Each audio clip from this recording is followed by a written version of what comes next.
out there, and welcome back to the GamecockScoop.com podcast, the official podcast of GamecockScoop.com on Rivals. I'm Caleb, joined by Alan, and we are wishing you a happy Independence Day, July 4th.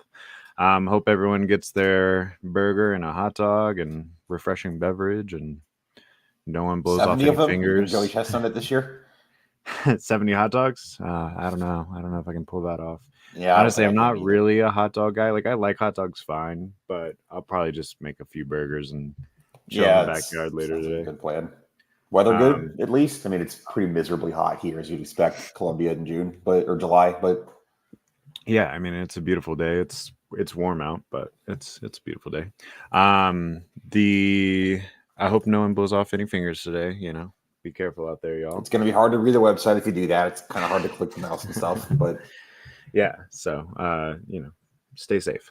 Let's get into a few quick news and notes from what's happened since we last spoke on here. Not a ton in the recruiting world. We're in a little bit of a dead period, although that does bring us to our first South Carolina note, which is that Director of Player Personnel Taylor Edwards, multiple reports now.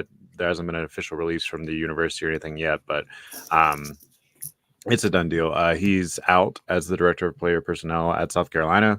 We were talking a little bit before we hopped on here. Timing-wise, there's never really a good time because recruiting is 24/7, 365 now.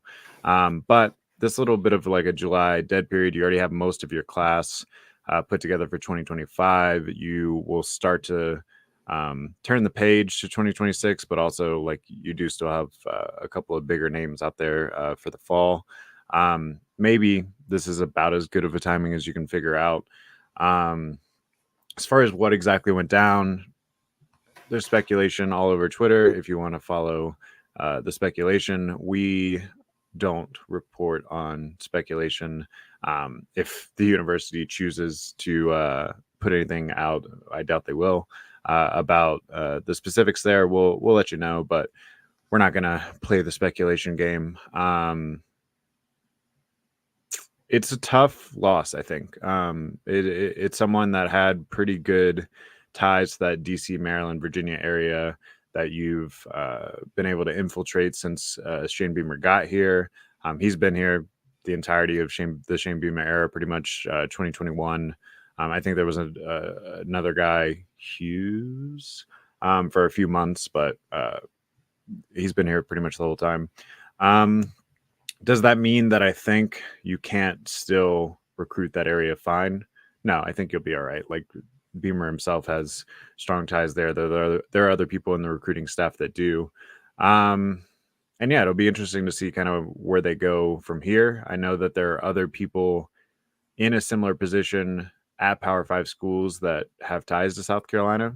We'll see if maybe they do that. Also, this could be a time to kind of restructure the way that you do your recruiting staff.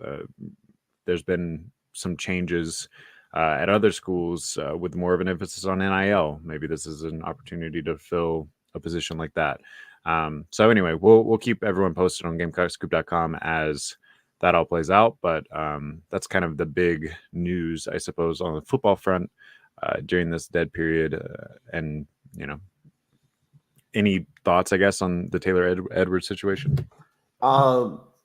Again, reporting speculation, not going to do any of that. I think you do need to move fairly quick just because, like you said, it's college football. It's 2024. Recruiting's year round. You're talking about recruiting for the 2020, I guess that'd be the 5 class right now, but the 26 class is going to be here soon. You kind of got to just get a move on it. And interested to see if Shane Beamer, whether that's a statement or whether that's I would imagine he's going to get asked about it at some point at SEC Media Days, which is a week from Monday. He's talking. I think you'll know more soon, or at least have official capacity sooner than later. Yeah. If you're curious at all of kind of who those major names in the 2025 class still are, you can go back last week on my weekly recruiting wrap-up. I kind of broke down the biggest remaining targets in the 2025 class and kind of where South Carolina stands with each of them. I think they're in really good shape for 3 or 4 of them, and then still have some work to do for a couple of the bigger names. But that's kind of how those bigger names operate if they choose to wait until their senior season to commit. It's going to be kind of a back and forth thing all the way to the finish line. Outside of football, there's a couple of baseball notes that have happened since we last spoke. Alan also did a really nice interview with Paul Manieri, which is on the website from like 5 days ago.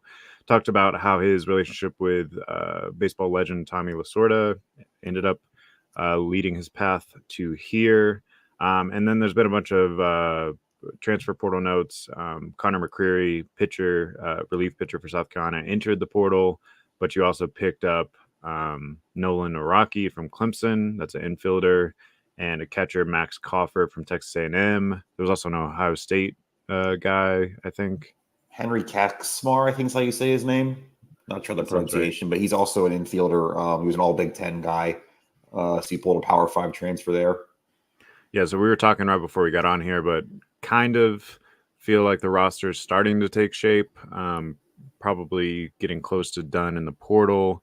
And now it'll depend on how the draft goes, who you get from your high school class, who potentially comes back. And then, yeah, pretty soon we'll be able to kind of break down what this roster is going to look like heading into next season. So far, based on like the portal ads, the JUCO ads, which you also just did an article on GamecockScoop.com. How are you feeling about the makeup of this roster, and perhaps maybe what sort of strategy Paul Manieri is crafting for his first season in Columbia? Yeah, I think right now we talked a little. I think it was probably a couple of episodes ago. We talked about you still have some bones for a pitching staff together. Depending on what you lose in the draft, that's going to be a big part of this here. Draft starts in 10 days. But you've got these freshman pitchers back, your Pitzer, your Marlott, your McCoy. You should. I think you're going to end up getting, a guy like Dylan SQ back. I don't think he's going to get drafted high enough to sign.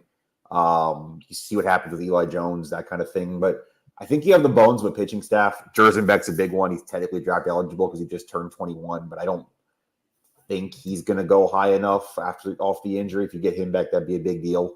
I think you have the bones of a pitching staff. The offense, I think, is we talked about before we got on here, starting to get a little more contact base. You're going to lose some power with Cole Messina going. Dalton Reeves is going to be gone. Cassis is going to be gone.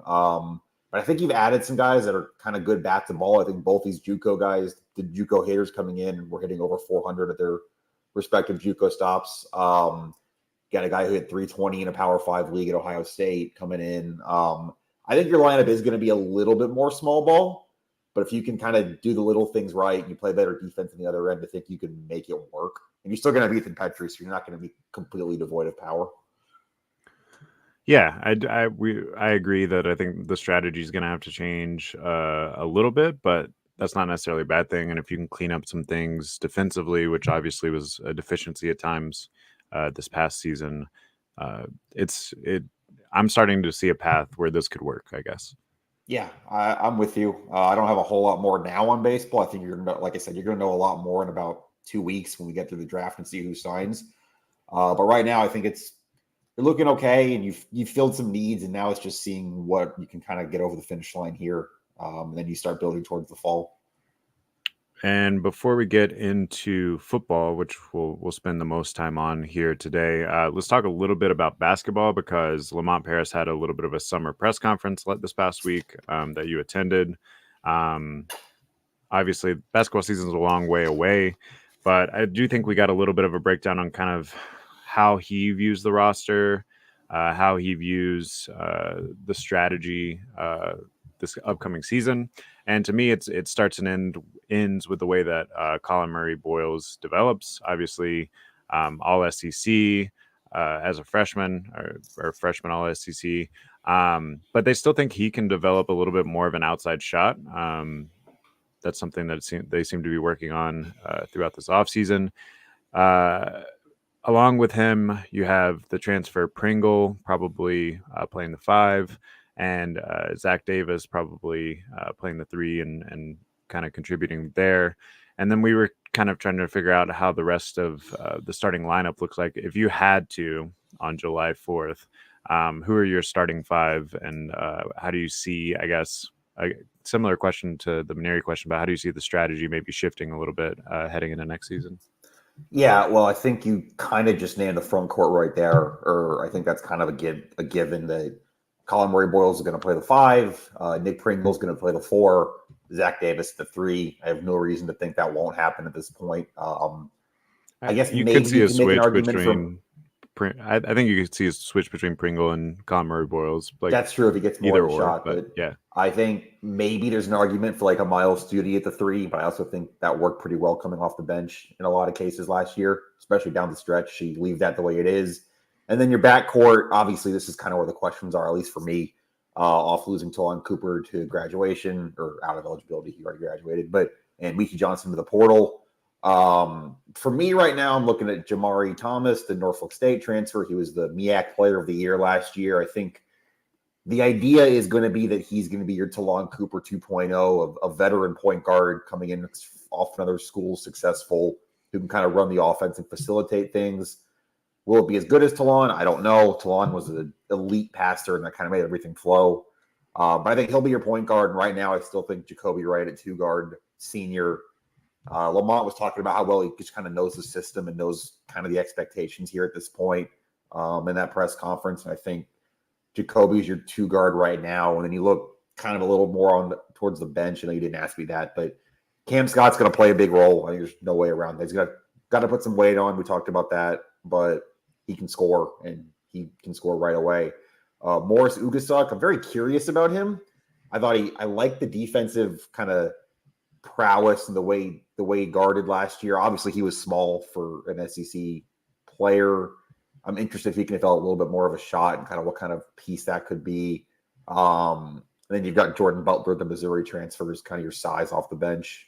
He'll play the five, I assume, in the minutes where Pringle and CMB need a blow.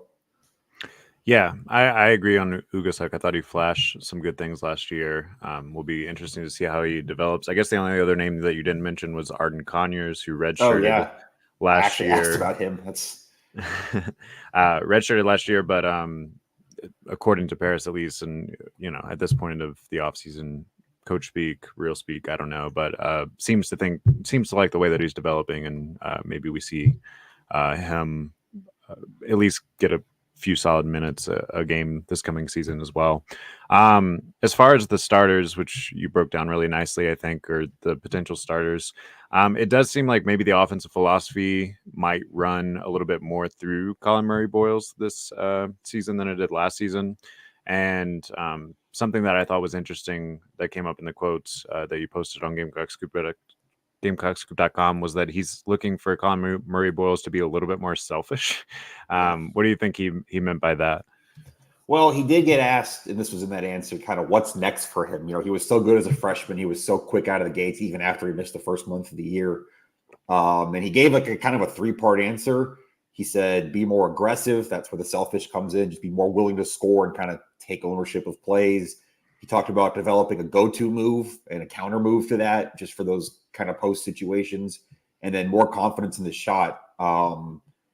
He was kind of talking about how, like, we wouldn't tell you to shoot if we didn't think you could make them, if we didn't want you shooting the ball. I think that kind of goes to your point at large. Like, I know it's really, really, really early. Are there 10 players in college basketball better than Colin Murray Boyles next year? Man, like, he's going to be a lottery pick probably. Like, you look at early mocks, like, I know it's July, we're 50 weeks from the next NBA draft, but I'm just looking at an ESPN mock right now that had CMB at 12 overall next year. Like, you've got one of the best players, not just in the SEC, I think in the country for next year, if he develops the way you think he's going to. There's no reason not to play through him and want him to be a little more selfish, I think. Yeah, no, I agree. And I guess maybe the larger point there is the talent evaluation of Lamont Paris seems to be on the right track. I mean, you hit a hidden gem in your first class. I do think he eventually ended up a 4-star on Rivals, but definitely was a 3-star when they first offered him. And it'll be interesting, I guess, to see how some of these other players that they've tabbed as developmental, continue to develop into this upcoming season. Really exciting time, I think, for basketball, and I bet they're not going to be picked 16th in the SEC this Yeah, offseason. I'm gonna go out on a limb and say probably not. All right, let's get into a little bit of college football. We were going to break down the SEC power rankings before getting into a preview of Alabama. If you go back through the past several weeks, really, I guess up to a couple months now, we've been breaking down South Carolina's schedule week by week. But before I do any of that, some people might just be just now tuning back into college football. The NCAA 25 game is coming out in a couple weeks. And whenever they open that up or start to read some of these articles, it might be easy to forget just where everyone is in the Yeah. 2024 college football landscape. So I'm just going to break down a couple of the big moves in the Power Five conferences really quick, and then we'll get into those SEC power rankings, which of course now have 16 teams, which I kind of noted. This all officially switched on July 1st. So we are now officially in 2024-25 college sports season. So the ACC picked up Cal, SMU, and Stanford, and so they're at 17 teams now for the 2024-25 season. I don't know that any of those make a huge impact year one. Maybe SMU. They've I been kind on of an like the upward SMU trajectory. thing. Yeah. I mean, if you're just talking about football, I mean, there's a lot of other sports, obviously, Right. but if on football, I think Dallas, Fort Worth area recruiting program with money, Power Five sell now. I actually think like there's a lot of upside to that. No, yeah, it definitely made a lot of sense for them to jump at the opportunity. Another conference that's just completely gotten rid of the regional aspect, I guess, because nothing screams Atlantic Coast like Oh, Cal and Stanford, right? Um, anyway, so I do think that they're probably trying to position themselves to either hold on to Clemson, North Carolina, Florida State, or survive should those major schools that have had rumors swirling around them leave following this coming season. The Big Ten is now at 18 schools. Also, don't really care about region, I guess, but at least they added everyone from the same region. They added Oregon, USC, UCLA, and Washington. We don't have to break that down too much. Obviously, that got talked about a lot when it happened.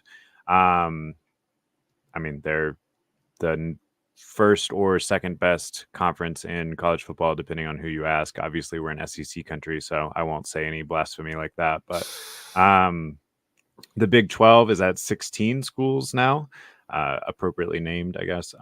They added Arizona, Arizona State, Colorado, and Utah, but of course also lost Oklahoma and Texas, which we'll get into very shortly. That could be interesting. I mean, Colorado and Utah.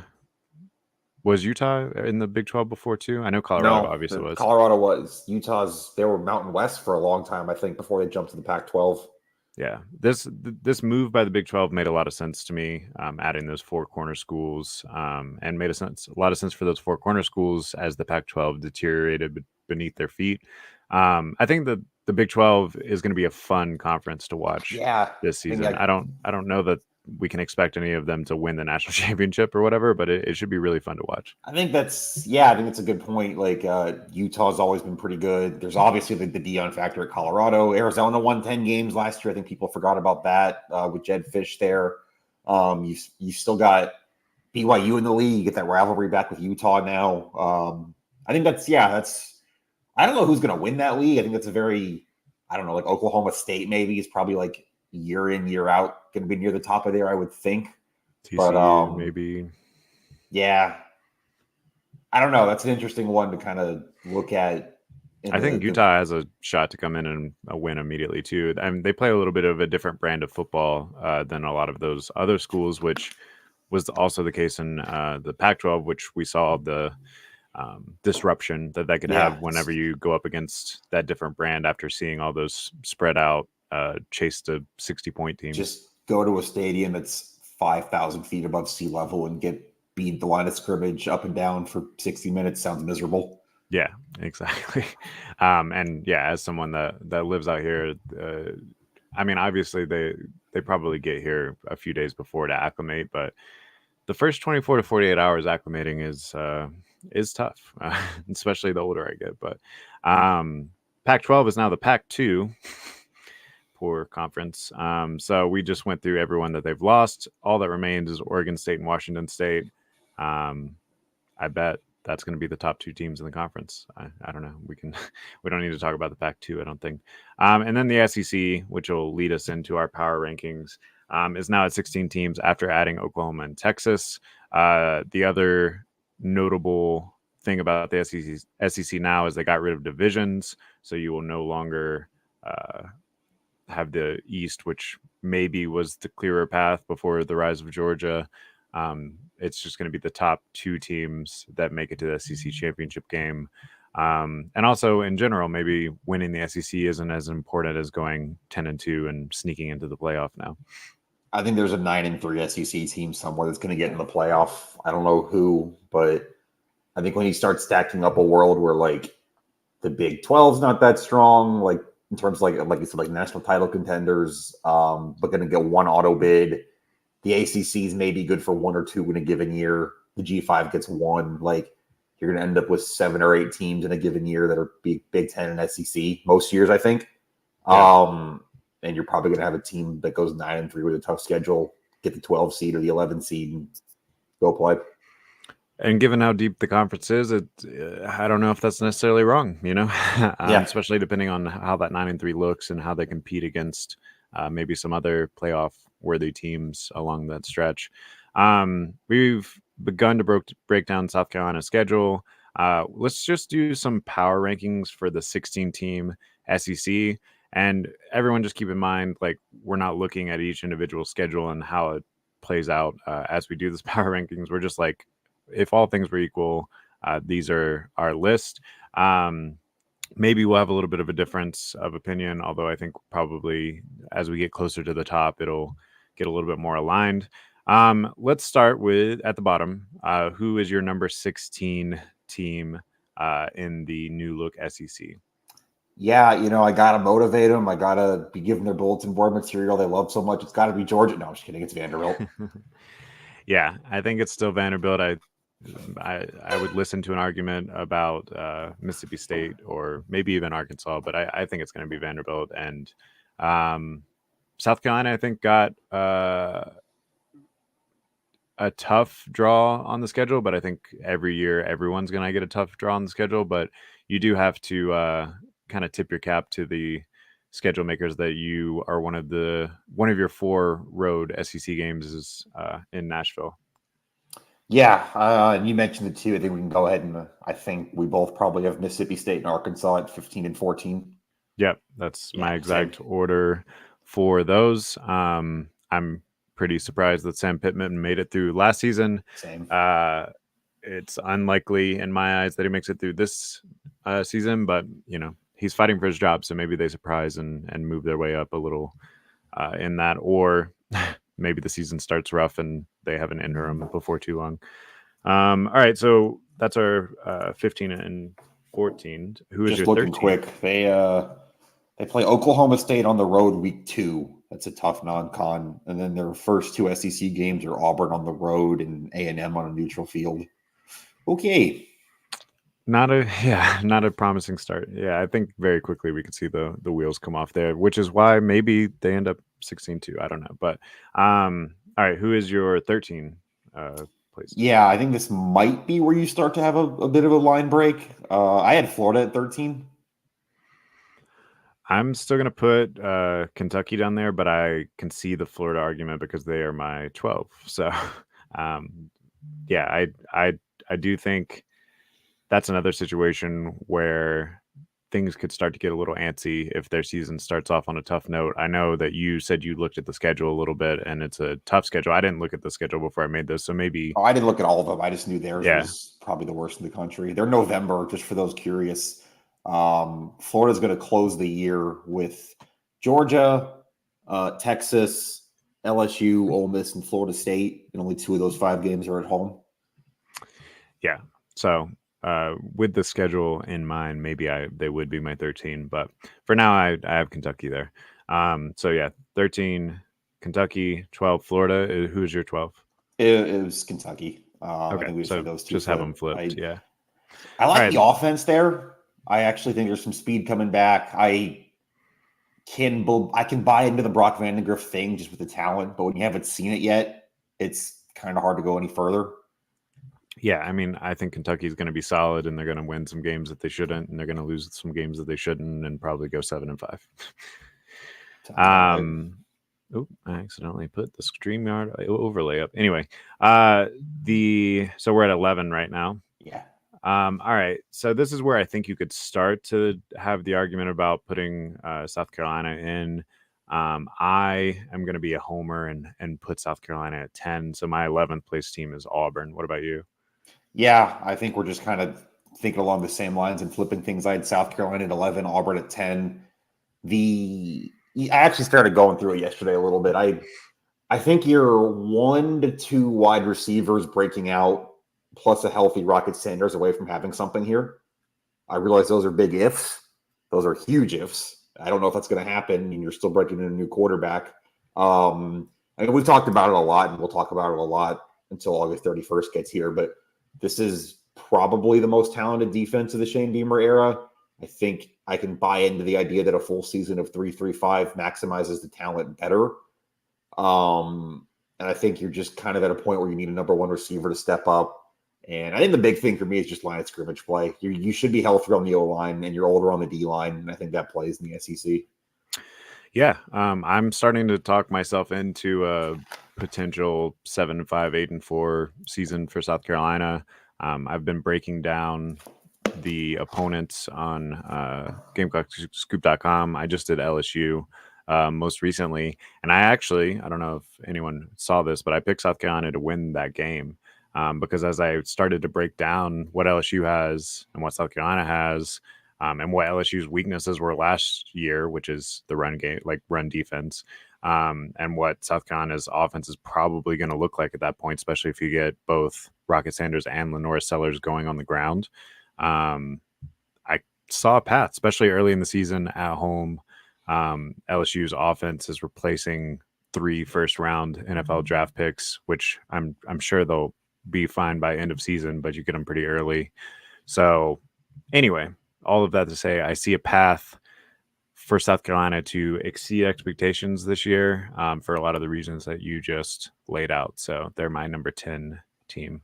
And you said you had Auburn at 10. Any Yeah, notes we on had the Auburn? two flipped. I can buy into more of the Hugh Freeze year 2 thing, but I don't think the quarterback play is where it needs to be yet, or the overall talent level.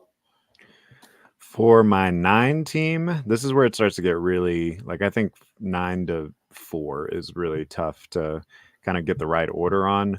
But for my 9 team right now, I'm going to put Texas A&M there. I think you still have plenty of talent. I really like Mike Elko, and it'll be interesting to see how that all plays out. But um, until I see it, I'm going to put them below some of the other teams that I feel like I have a better grasp on. Yeah, I played LSU at 9. I think you just hit on a lot of the reasons why you can fade LSU this year a little bit more. I do like the DC hire, Blake Baker from Missouri, staying in the SEC, going to Baton Rouge. I think it's going to help them. I think that was a good move. It's a lot harder to just snap your fingers and replace a Heisman Trophy winner than people think. I mean, I think about LSU's offense the last time they lost a Heisman winner. I know Burrow was kind of a different animal, but still, I think of Auburn the year after Cam Newton. I think of just kind of these teams that you're just not going to snap your fingers and replace a guy like Daniels. And I think that's enough for me to be a little bit lower on them. Well, the Burrow thing is a perfect analogy too, I think, because you also had Jefferson and Jamar Chase on that team Yeah. too. And you're losing 2 first-round wide receivers here with Malik Neighbors and Brian Thomas Jr. So it's not just the Heisman quality quarterback, because maybe Nussmeier or whoever ends up, and maybe it's AJ Swan, but winning that job, they still also have to replace the production of who they were throwing to as well. Who you got at 8? I for 8 have LSU, so we're kind of still on the same trajectory, but I had A&M a little bit lower. I maybe I just trust Brian Kelly's coaching ability / This is year 3 for him, so he's kind of laid more of a foundation at this point. Yeah, I have Oklahoma at 8. I know that seems very low. I think a lot of other people are a lot higher on them than I am. I'm not completely there on the Brent Venables thing yet. I know they went, I guess 10-3, but 10-2 in the regular season last year. Talent coming back, you got a quarterback coming back, but you lose Jeff Lebby. I think that was a big part of the offense and kind of what made that tick, because obviously Venables is the defensive guy. So you're going to have to figure out a new offensive coordinator situation. I think they hired Seth Littrell, the former North Texas head coach, but you're going to have to figure that out. I'm not completely sold on the year one jump transition kind of thing. I don't know. I don't think they're going to be bad, but I think this is kind of where you get to the point where it's just the margins are thin, and I've got Oklahoma at 8. Yeah, I would have. Did I say my 8 yet? Or you had A&M there, or LSU? Okay, I'm sorry, LSU there. Yeah, so yeah, I had Oklahoma at 7. Then I'm sorry, Yeah. I don't have the numbers written in front of me. I just have the list, so I'm like, oh, what number are we on? Yeah, and I got A&M at 7, so we're kind of just had those 3. Like I said, this whole cluster between 4 and 9, I think, is pretty interchangeable. But yeah, Oklahoma for the same reasons at 7. I think they're going to have a rougher transition to the league than perhaps Texas I'm looking at their does. schedule now. I didn't realize this, but this is relevant to our purposes. South Carolina gets Oklahoma the week after Red River. That does help. To be fair, South Carolina does go to Bama the week before. Yeah, so that's kind of a wash, but still, it's noteworthy. I didn't realize that. No, I didn't realize that either.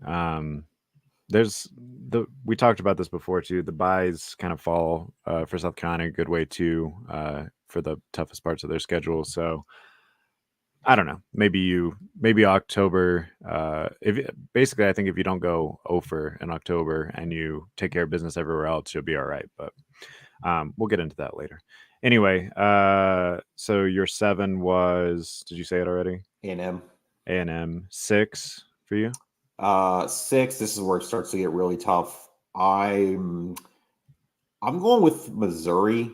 I think other people are higher on them than I am. I think losing Blake Baker is a bigger loss than people think. I think losing those 3 cornerbacks of the NFL is a bigger loss than people think, kind of holding that defense together. I mean, they can still win 9 games probably, and we talked about it, but 9 wins can get you into the fringe of a playoff depending on how it looks. But I'm a little bit lower on them than like the top tier of the league. Yeah, I have Missouri at the same spot. I think they probably overachieved a little bit last season, and it wouldn't surprise me if they take a little bit of a step back just because the way that they play, their margins are kind of thin. Granted, they're going to be solid and be in some games that they shouldn't too. So 6 sounds about right to me. All right, let's get into the top 5 then. So who is your number 5 SEC power ranking? Number 5, I have Tennessee. I think we talked about before we got on here, but the whole question is going to be Nico and the quarterback switch. I think that can work. I think you throw a 5-star talent in Josh Heupel's system after kind of watching what he got out of Hendon Hooker, Joe Milton. I think that could have a chance to go really big. You've got Pierce back on the defense. That's a first-round pick. I don't know. I just kind of like the way it breaks for Tennessee this year. I don't know what that means. I don't know 5th in the league. I don't know. I can pull up their schedule now while you're talking, but I assume you have Tennessee there as well. We might be pretty much in lockstep the rest of the way here, but Tennessee's my number 5. I think a lot of it does depend on Nico, and if he exceeds expectations, I could see them competing, for the top 2 or 3 spots.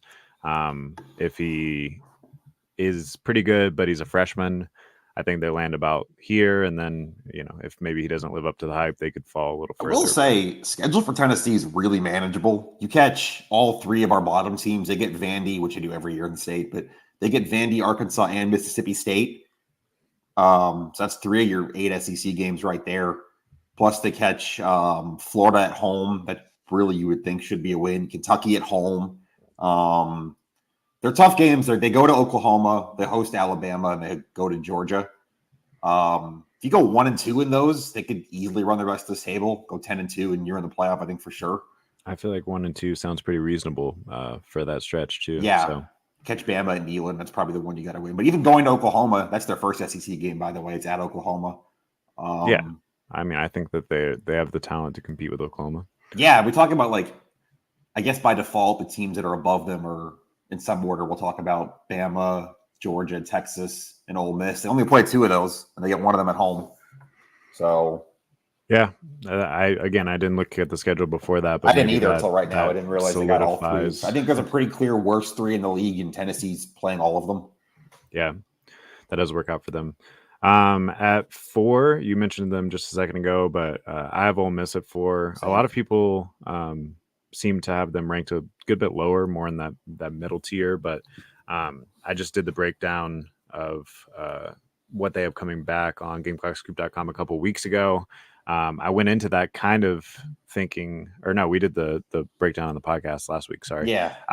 But I went into that kind of thinking that maybe that was a game that South Carolina could compete in. And then by the time we finished breaking down everything that they had coming back and how they did in the portal and stuff, I at least kind of put that down as a loss. Yeah, I'm with you. We don't need to spend a ton of time on Ole Miss. We talked about them pretty extensively on the show last week. If you guys want to go back and listen to that, but I think they're the 4th best team in the league. I think there's no reason they can't push towards a 12-team playoff. Number 3, who you got? Yeah, let's get into the top 3.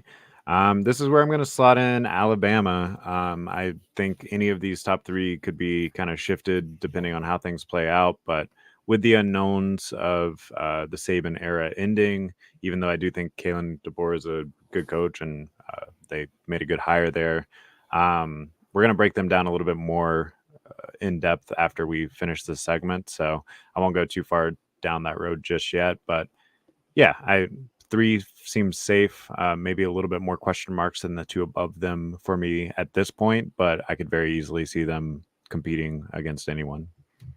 Yeah, I know. Like I said, we're going to talk about them in a second, but Bama at 3 for me too. That feels like a floor almost. Like I'd be surprised if they're worse than that. They're going to have more talent than everyone they play. I don't even know if they play Georgia this year. Actually, I should look at that up. But most of the teams they play in a given year. And then, I mean, before we get into Alabama, I assume you're at Texas 2, Georgia 1. That's right. Yeah. Yeah. Really quick before we move on, what percentage do you think ESPN? I'm looking at their list as I was, figuring out my own list. But what percentage chance do you think that ESPN gives South Carolina right now of getting at least 6 wins this year? 6? Yeah. 20. 61%, which was higher than I was expecting. Really? And this is based on their FBI and Power Index and stuff. But yeah, so they're at 61.2% to get 6 wins. Kentucky's at 61.4%. Just if you needed more evidence that game is going to be huge. Florida's at 58.2%, so actually below South Carolina's chances there. And then everyone above that stretch is 80 plus. Here's one more fun thing about South Carolina specifically. What do you think their percentage chance of making the playoff is according to ESPN? 5, probably less than that, but I'm pretty close. 4.4%. I think a lot of that's the SEC factor, and whatever's going into their numbers is they can lose 3 games and still get in. Yeah, I would say if they really, really exceeded expectations and somehow went 9-3, 10-2, then they're going to be on the cusp. But that I certainly wouldn't project that at this point. If you just a couple other names right around them, Florida, weirdly given an 8.3% chance to make a playoff, even though they were given a lower percentage to get to 6 wins. Don't really know how that formula works. Kentucky, 4.8%, and Auburn, 13.5%, which seems high to me. But anyway, let's get into Alabama really quick. As you mentioned, week by week on the podcast, we've been kind of breaking down the schedule up to this point. Last week we did Ole Miss. This is another part of that really difficult stretch in October that we've been talking about. Kicks off a 2-game road stretch at Alabama and then at Oklahoma. Alabama, obviously, just the greatest coach of all time. Is that easy, or is that a safe thing to say? Just retired from Alabama this past offseason, and Nick Saban. They went and got Washington's Kalen DeBoer, who obviously had his own pretty good season last season at Washington.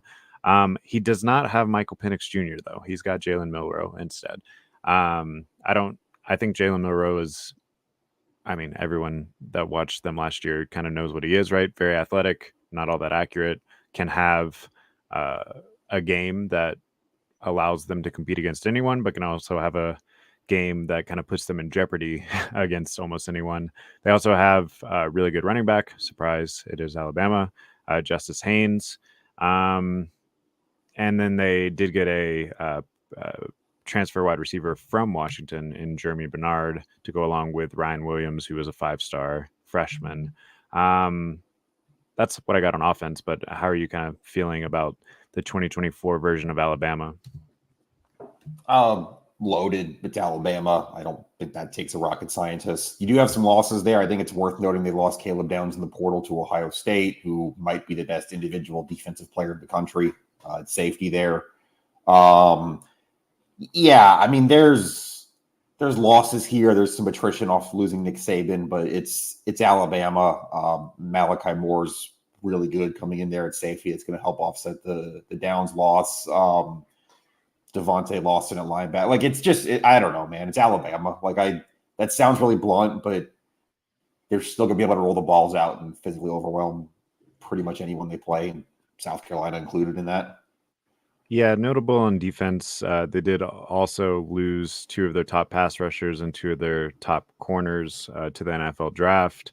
Yeah. Dallas so Turner. Maybe there's going to be at least a little bit of a learning curve near the beginning of the season, but I think by the time South Carolina plays them in October, they're probably firing on all cylinders. The only sort of gray area or X factor that I would mention is it's kind of tough to replace a legend, and it's possible that the rabble rousers or whatever could could sow some discord should Alabama kind of falter out of the gate at the beginning of the Schedule's tough season. for Alabama. Again, not so much South Carolina necessarily at home, but they go to Wisconsin in non-con. That's kind of a weird northern trip. They catch Georgia. It's a home game. They got to play Georgia in the regular season. At Tennessee, like we mentioned, at LSU, at Oklahoma, and they get Missouri at home, but they got to play them. And then obviously the Iron Bowl is always tricky. This could be a rocky year one for Kalen DeBoer, and by rocky I mean like 10-2 and the sky's falling. But yeah, no, I mean, if I'm giving the bull case, I guess for South Carolina, would you rather face Alabama with Nick Saban, or would you rather face Alabama with exactly. Kalen DeBoer? That's no argument here. It's year one Kalen DeBoer. And even assuming that Kalen DeBoer does figure it out, would you rather face Alabama year 3 Kalen DeBoer or year 1?